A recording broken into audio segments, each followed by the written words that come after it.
Hello बच्चों, दिया गया प्रश्न इस प्रकार से है। साइटोकाइमेरास का अर्थ है कोशा में गुणसूत्र की हैप्लॉइड संख्या की उपस्थिति, कोशा में दो नाभिक की उपस्थिति, कोशा में अन्य वेजिटेटिव कोशिका की तुलना में भिन्न क्रोमोसोम कोई नहीं।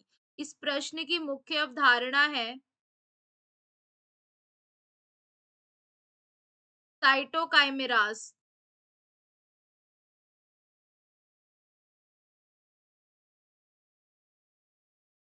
अगर हम बात करते हैं यहाँ पर साइटोकाइमेरास की, तो इसे हम कैसे डिफाइन करेंगे? इसको हम कह सकते हैं कि यह कोई पादप भी हो सकता है, ठीक है? यह कोई टिश्यू भी हो सकता है या यह कोई अंग भी हो सकता है, जिसमें अलग-अलग जिसकी जीन संरचना हो, जिसकी अलग-अलग जीन संरचना हो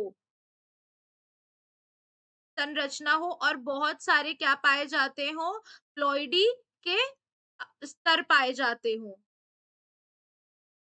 यानी हम कह सकते हैं भिन्न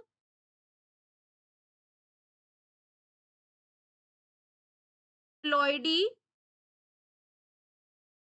के स्तर भी पाए जाते हों, लेकिन वह वेजिटेटिव ना हो, यानी गैमेट वो होते हैं जो हैप्लॉइड होते हैं जिसमें क्रोमोसोम यानी गुणसूत्र, तो वेजिटेटिव नहीं होते हैं यह। तो हम ये कह सकते हैं कि इनमें क्रोमोसोम्स होंगे अलग-अलग, लेकिन वेजिटेटिव सेल नहीं होते, यानी वेजिटेटिव कोशिका से अलग,